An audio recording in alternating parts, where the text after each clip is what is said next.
What's up, everybody? The Week 5 Tuesday Takedown. Hard to believe that it has been over a month since the season started. I still only have 3 regular season victories in the last 2 seasons. Thanks to an ass whooping by Bobby. Thanks to Ben Roethlisberger tanking the game. So, aside from me being 1-4, we've also got Chris, who, if the curse of the Cubs got broken last year, then the curse of the later toes officially started this year, and it could be 108 years of futility for you, my friend, at the rate things are going right now. The trade heard around the world this week was Doug Farton and Odell Beckham for Ezekiel Elliott. And it looked like Jordan possibly got the better end of that trade. I'm not really sure. I mean, Zeke is Zeke, and I wasn't a big fan of him coming into this season, but what can you say? I mean, he puts up huge numbers.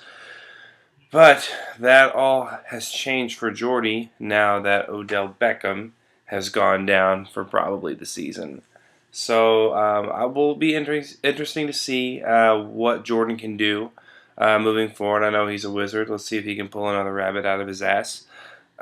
He at one point was beating Brad by about 100 points because of the timing of players, and he had people go off. Brad's team did have a huge week with Will Fuller scoring 2 touchdowns to make it close. Unfortunately, Brad took his 3rd loss in a row this week after putting up 90-some points. I mean, that's what are you going to do about that? At any rate, a lot of good action around the league this week. I know Logan's team had a huge week. Daniel got a win over Chris, as I had mentioned too, the curse of the later toads. What else did we have happen in the league? Another strong week from Dickey. All for naught because he went up against Derek, who again broke 100 points.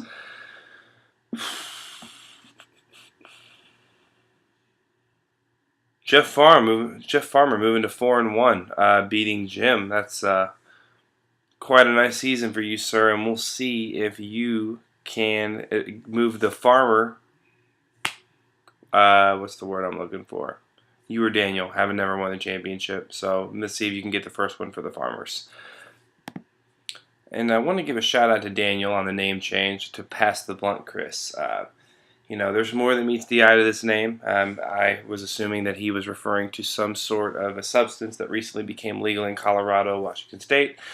But it turns out that Chris was the original person to have LeGarrette Blunt before trading him to me, so that means 2 things. So, that's all for this week's Takedown. I just wanted to, kind of quickly recap the action and leave you all with a quick song to end this week's Takedown.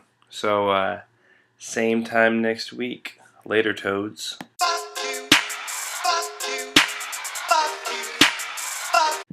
Brothers Burger, I say.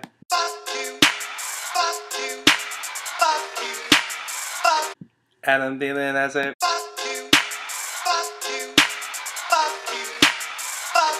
Jared Cook, I say it.